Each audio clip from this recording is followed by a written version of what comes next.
Daniel Kablan-Duncan a échangé aujourd'hui avec la présidente directrice générale du Fonds de l'environnement et le directeur du département statistique du FMI. Nous saurons tout sur ce qu'ils se sont dit dans ce journal. La redynamisation du Conseil des ministres, du Conseil de l'entente au cœur de la 8e réunion de l'organisation qui s'est ouverte aujourd'hui à Abidjan. Sur la table aussi la question de la lutte contre le terrorisme. Et puis au Mali, 4 assaillants et un militaire malien ont été tués dans une attaque contre l'ONU à Tombouctou. L'attaque intervient au lendemain d'une cérémonie de sacralisation des mausolées de Tombouctou détruits par les djihadistes en 2012. Madame, Messieurs, bonsoir. Le chef du gouvernement, Daniel Kablan-Duncan, s'est entretenu avec le directeur du département statistique du FMI et la présidente directrice générale du Fonds de l'environnement, Naoko Ishii. Naoko Ishii qui a évoqué la gestion des financements mis à la disposition de la Côte d'Ivoire par la structure qu'elle dirige. Un financement de près de 4 milliards 500 millions de francs CFA. Hugues Veblé nous explique tout cela. Depuis le début du Fonds pour l'environnement, ce ne sont pas moins de 24 milliards de francs CFA que la Côte d'Ivoire a reçus de ce fonds, environ 200 milliards si l'on inclut les projets régionaux et sous-régionaux. Des ressources utilisées de façon rationnelle et efficiente, apprécie la présidente directrice générale du FEM. Naoko Ishii a donc tout naturellement marqué au cours de cet entretien avec le Premier ministre Daniel Kablan-Duncan l'importance pour le FEM d'accompagner la Côte d'Ivoire dans la mise en œuvre du volet environnement de son plan de développement 2016-2020. Le mardi passé, la Côte d'Ivoire a inauguré un projet très important concernant la gestion des pesticides avec 7 millions de dollars du FEM et une contribution du gouvernement de Côte d'Ivoire d'environ 24 millions. Le FEM a décidé d'accompagner la Côte d'Ivoire pour mettre en place une base de données qui permet de connaître où se localisent les pesticides, gérer les stocks, parce qu'il y a des stocks obsolètes qu'on trouve un peu partout dans le pays, et surtout mettre en place une politique qui permet d'éviter l'accumulation de ces pesticides dans le futur. Cette entrevue d'Abidjan entre le Premier ministre Daniel Kablan-Duncan et le directeur des statistiques du Fonds monétaire international a fait suite à celle d'octobre dernier à Lima, au Pérou, où se tenaient les assemblées annuelles FMI Banque mondiale.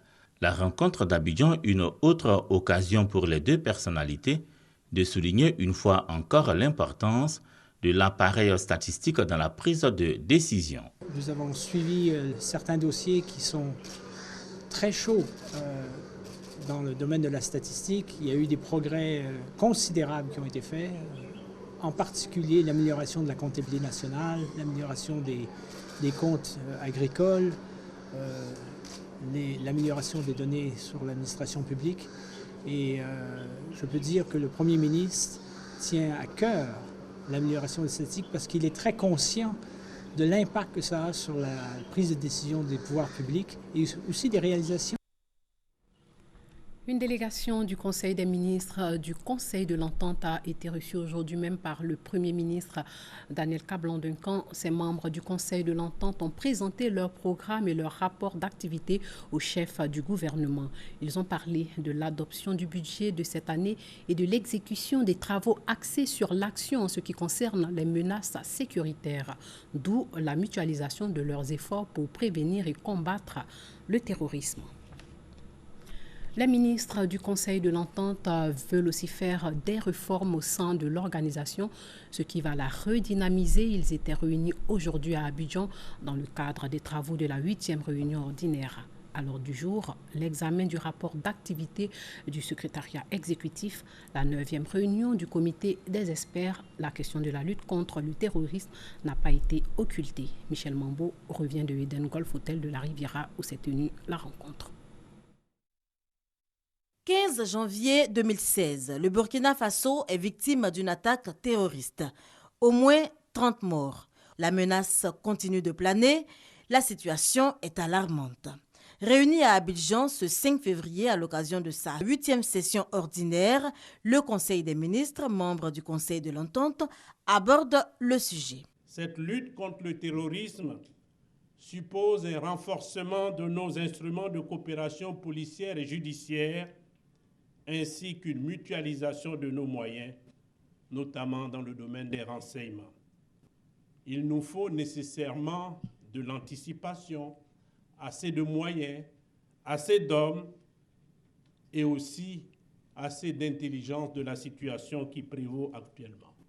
Notre sécurité commune est à ce prix. L'immigration, la démocratie, la bonne gouvernance, également au cœur des échanges. Et les ministres en conclave ne perdent pas de vue le financement pour la bonne marche de l'organisation.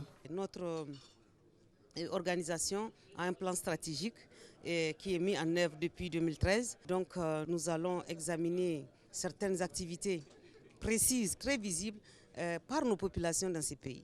Que ce soit l'électrification solaire, que ce soit l'hydraulique, le Conseil de l'entente est en train de reprendre, si je peux m'exprimer ainsi, du poids de la bête, et sa présence est de plus en plus ressentie directement par les populations. La délocalisation de la réunion du Conseil à Abidjan, un retour aux sources qui certainement a porté ses fruits. Car au sortir de la réunion, l'on enregistre l'adoption du budget 2016 qui s'équilibre en recettes et en dépenses à 3 240 692 429 francs CFA. Des propositions ont également été faites dans le sens du renforcement de la coopération politique entre les pays membres. Reste maintenant leur adoption par le prochain sommet des chefs d'État du Conseil de l'Entente pour un mieux-être des populations de l'espace. Le ministre de l'Enseignement technique et de la formation professionnelle, Paul Kofi Kofi, s'engage à offrir un enseignement et une formation professionnelle de qualité aux apprenants. Il l'a dit lors d'une cérémonie de présentation de vœux. Paul Kofi Kofi a aussi expliqué que fondateurs et promoteurs devront jouer leur partition en mettant leurs établissements à niveau avec des enseignants qualifiés. Aux élèves et étudiants, Paul Kofi Kofi recommande la discipline et le travail.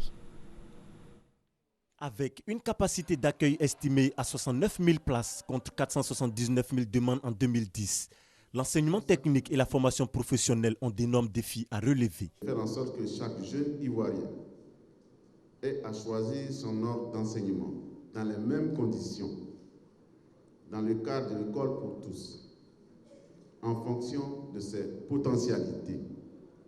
C'est le premier défi. Le second défi est de faire en sorte que l'apprenant puisse, en venant à l'enseignement technique et à la formation professionnelle, bénéficier d'un enseignement et d'une formation de qualité.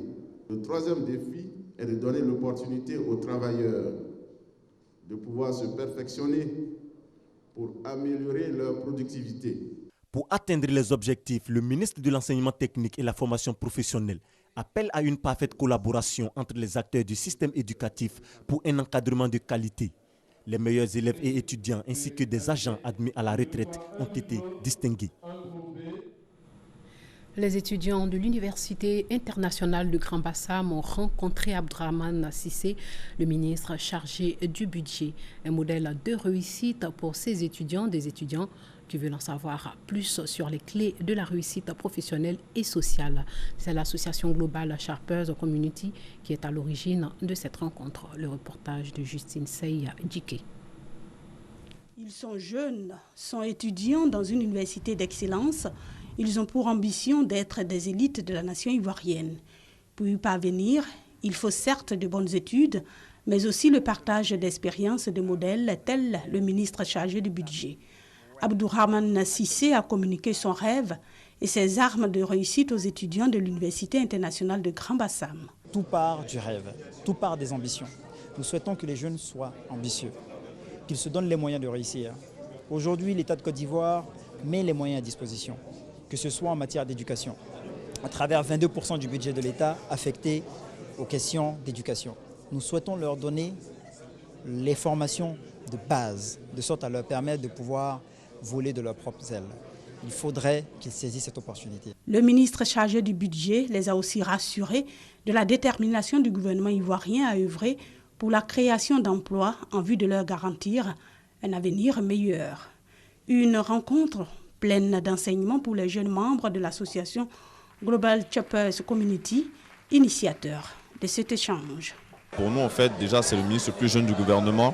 C'est très important pour nous de pouvoir le recevoir ici, de pouvoir lui parler, de pouvoir bénéficier de ses conseils, de son expérience, pour que demain aussi, nous aussi, puissions un jour suivre son parcours et peut-être être à sa place, ou comme il nous l'a souhaité, même peut-être arriver plus loin que lui, justement. L'association Global Chappers Community, composée d'étudiants et de jeunes cadres, a pour mission de promouvoir auprès de la jeunesse les valeurs de leadership et du dépassement de soi. Sachez que le préjudice financier lié à la pratique de la cybercriminalité en Côte d'Ivoire est estimé à plus de 2 milliards de francs CFA. Et pour l'année 2015, la direction de l'information et des traces technologiques a interpellé 205 individus et mis aux arrêts 159 autres. Le ministre de l'économie numérique et de la Poste n'est pas insensible au travail abattu par ces travailleurs. Il les a rencontrés et leur a apporté le soutien du gouvernement. Il a encouragé policiers, ingénieurs, informaticiens et criminologues qui traquent sans relâche les cybercriminels. La ministre de la Salubrité et de l'Assainissement et l'Union des villes et communes de Côte d'Ivoire conjuguent leurs forces pour offrir aux populations un environnement sain. Pour atteindre leur objectif, un comité sera mis en place, ce qui va leur servir de document de base pour un cadre de rencontres périodiques. Traiter efficacement les questions de salubrité urbaine et d'assainissement en Côte d'Ivoire. Une préoccupation qui amène le ministère de la Salubrité urbaine et de l'Assainissement à créer un cadre d'échange et de collaboration avec l'Union des villes et communes de Côte d'Ivoire, UVICOSI. Il s'agit d'outiller les maires en matière de gestion d'ordures ménagères et d'assainissement. Cette plateforme de collaboration devra permettre aux maires d'assurer pleinement leurs responsabilités. Il ne s'agit pas, pour le ministre que je suis, de me substituer à vous, d'empiéter sur vos attributions. Un comité scientifique composé de techniciens du ministère de la Salubrité urbaine et de l'Assainissement et des agents de la Direction générale de l'UVICOSI sera mis en place. Sa mission, élaborer un document de rencontre en vue d'œuvrer ensemble à l'amélioration de la qualité de vie des populations. La Sodexam entend informer la population sur l'état du climat en Côte d'Ivoire. Elle ne s'arrête pas là, elle veut aussi sensibiliser le public et les opérateurs économiques sur les impacts du changement climatique. La Société d'exploitation et de développement aéroportuaire, aéronautique et météorologique a tenu une conférence pour en parler. Le reportage de Grace Kando. L'agriculture, la gestion des ressources en eau, la protection de l'environnement et la sécurité alimentaire sont des activités environnementales liées au climat. Elles ont une influence majeure sur les économies des pays et leur mode de développement. Au regard des effets néfastes des phénomènes climatiques, la Société d'exploitation et de développement aéroportuaire, aéronautique et météorologique, Sodexam, initie une conférence sur le climat national en Côte d'Ivoire. Nous voulons amener l'Ivoirien à prendre conscience de l'importance du climat dans nos activités et à sensibiliser donc l'Ivoirien pour une prise en compte des questions de changement climatique. Depuis des dizaines de décennies, nous faisons des observations météo, nous enregistrons ces observations et nous travaillons sur donc, ces observations pour montrer que, effectivement, le changement climatique est réel, même dans notre pays. Les participants à la conférence seront sensibilisés sur les effets du changement climatique et comment minimiser les risques climatiques. Nous travaillons sur des plantes médicinales. Et qui parle des plantes médicinales parle du climat. Donc si le climat n'est pas propice au développement de la plante, nos activités ne pourront pas être menées. C'est très important d'avoir des connaissances au niveau des variations climatiques en Côte d'Ivoire. Nous travaillons dans l'agriculture. Si on n'a pas une idée nette de la pluviométrie de la localité, on ne peut pas implanter une plante quelconque. Donc le climat est très important pour l'agriculture. Selon la Sodexam, environ 75% des pertes annuelles de la production agricole sont dues au changement climatique. Une campagne de promotion des techniques et outils de lavage des mains a été lancée dans les communes d'Abobo, Cocody, Marcory et Yopougon. Objectif, amener les clients des restaurants et maquis à se laver les mains avant et après chaque repas. Le reportage à Missy Soko. Démonstration de techniques de lavage des mains à l'espace gastronomique et culturel de Nyangon à Yopougon. Ensuite, le dos de la main droite. Elle lave entre les doigts, elle rince. Se laver les mains, un geste simple et banal, repris par le public, mais un acte de prévention en santé. Cependant, la technique adéquate de lavage des mains n'est pas toujours maîtrisée. Dans les maquis, il n'y a pas de dispositif pratique. On se lave les mains, mais pas de manière appropriée. C'est dans le seau que tout le monde se lave pratiquement les mains. C'est notre nature de laver les mains, mais on n'avait pas la meilleure méthode. Et maintenant, nous venons de faire la formation et nous connaissons maintenant la meilleure méthode. Et c'est ce que nous allons appliquer maintenant dans nos maquis. Depuis environ 3 mois, le ministère de la Santé et de l'Hygiène publique et l'OMS ont entrepris une campagne de vulgarisation des techniques et outils de lavage des mains au savon et à l'eau qui coule dans les maquis et petits restaurants.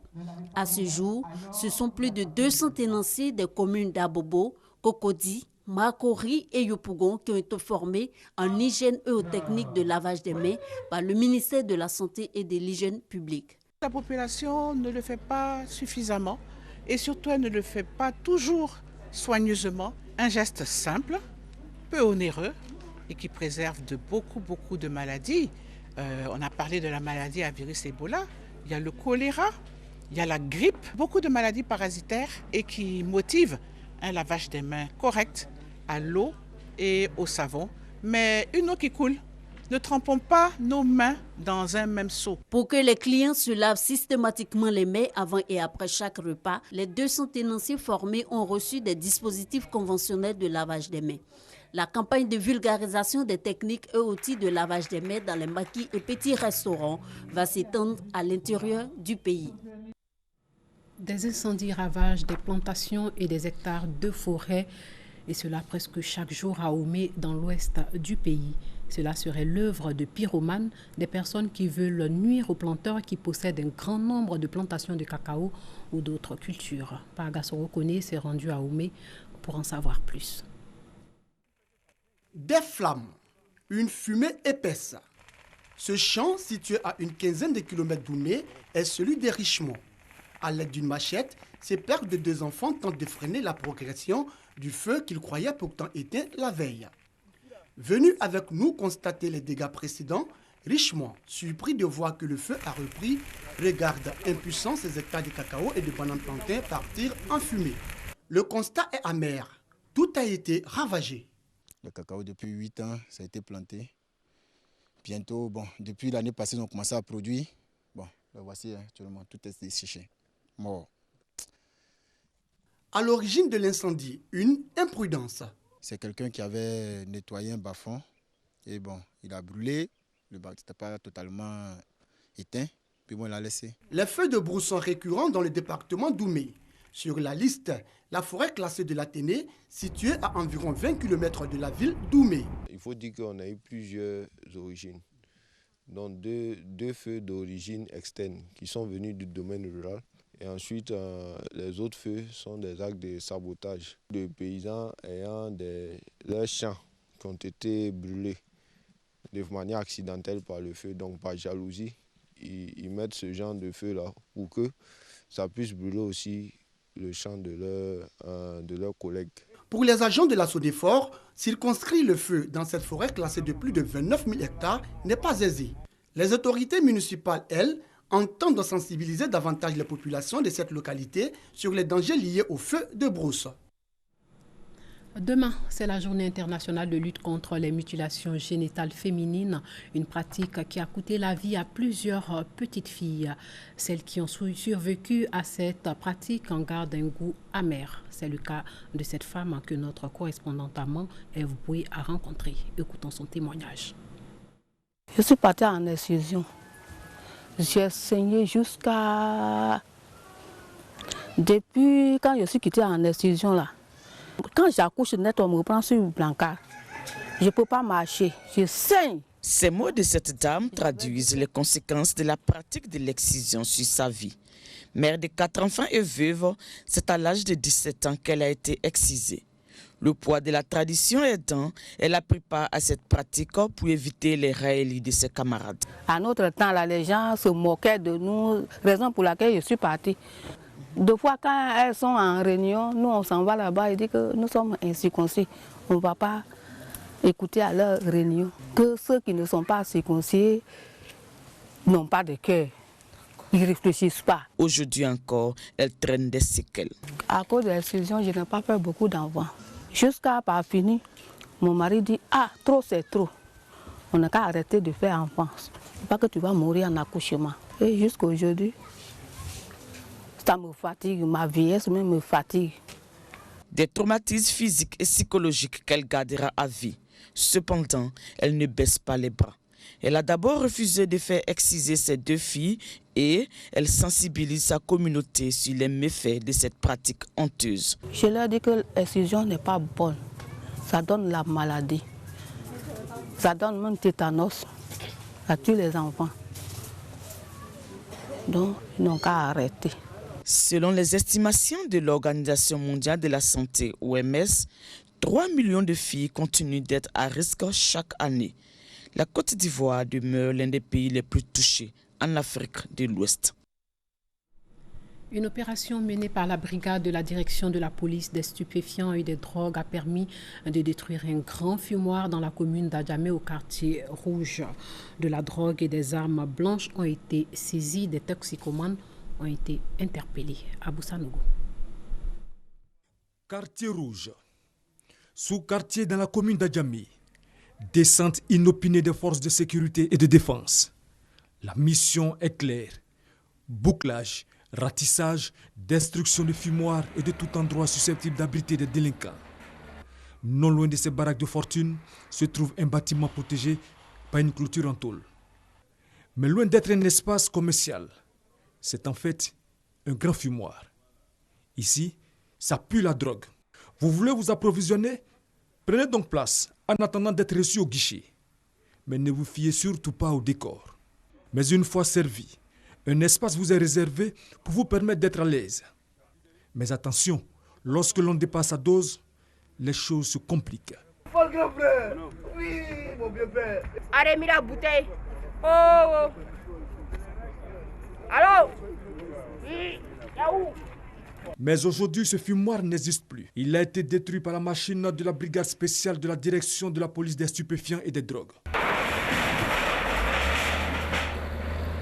De la drogue, notamment la cocaïne et l'héroïne, des comprimés Rivotril et diazépam, des pipes, des armes blanches, un canon scié saisi et une dizaine d'individus interpellés. Depuis l'an dernier, nous avons démoli ce fumoir avec un bulldozer.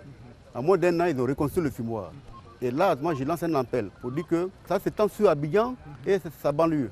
L'opération a été menée par la brigade spéciale de la direction de la police des stupéfiants et drogues, la compagnie d'intervention de la préfecture de police d'Abidjan, le 3e arrondissement d'Adjamé, la police criminelle, les CRS 1 et 2, le district de police d'Adjamé, appuyé par le Centre de coordination des décisions opérationnelles, CCDO.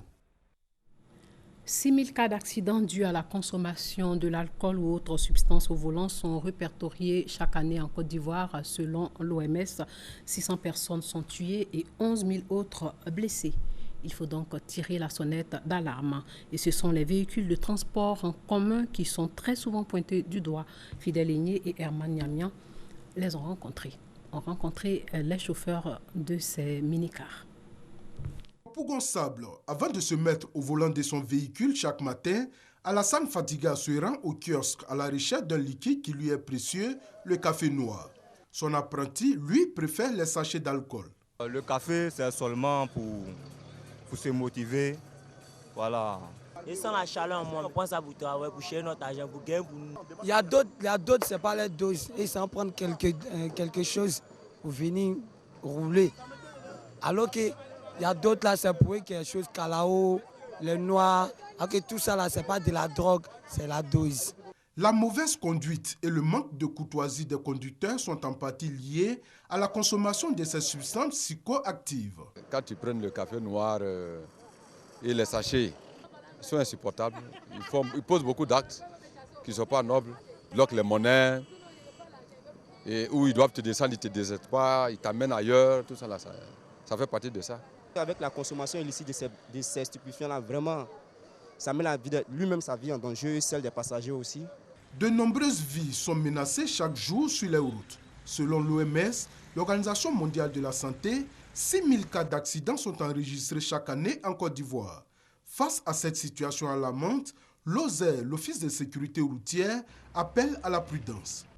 L'alcool inhibe vos sens, si bien que, en cas de danger, la réaction d'un conducteur qui normalement doit se passer en une seconde, vous allez mettre du temps avant de réagir.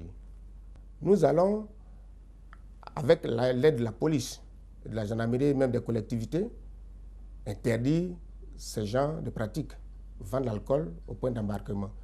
Quand on parle d'émergence, ça passe par la route et il n'y a pas de route sans chauffeur.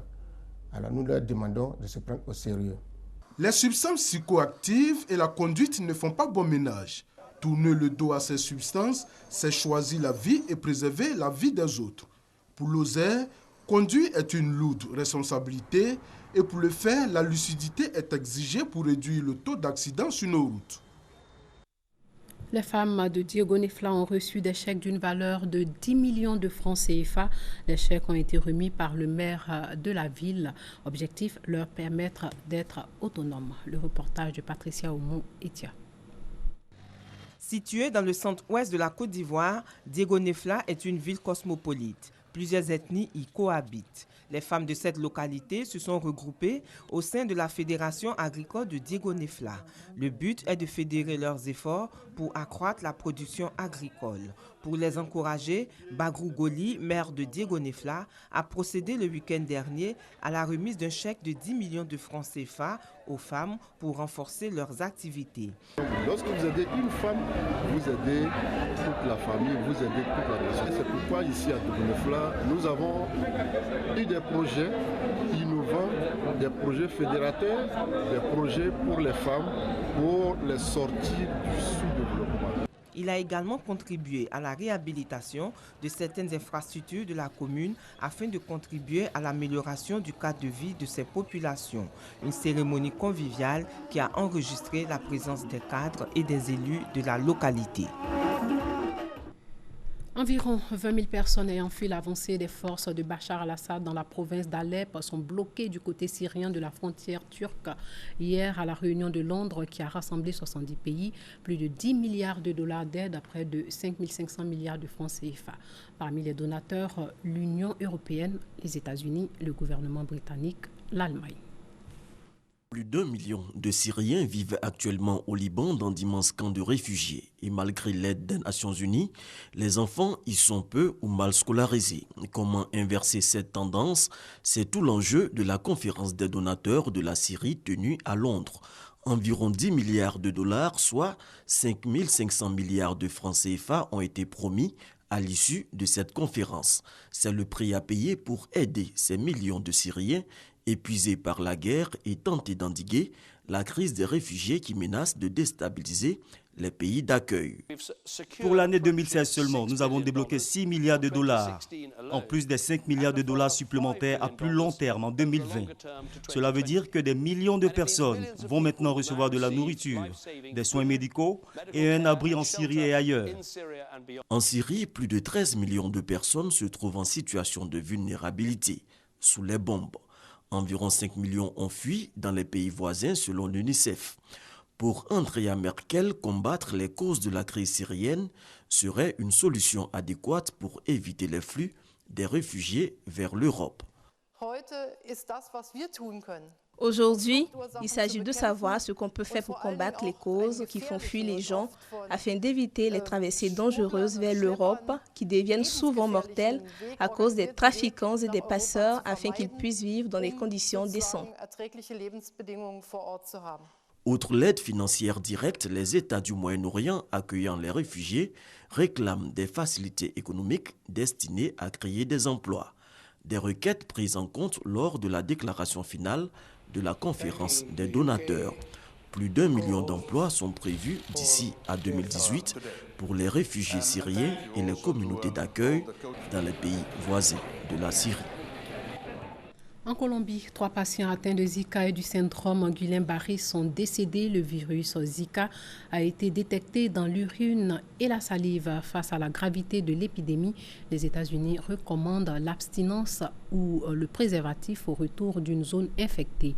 L'OMS juge approprié de restreindre les dons du sang des voyageurs revenant des pays à risque. Quant à l'ONU, elle demande aux pays touchés d'autoriser l'accès des femmes à la contraception et à l'avortement. C'est tout pour ce soir. Merci de nous avoir suivis. Portez-vous bien.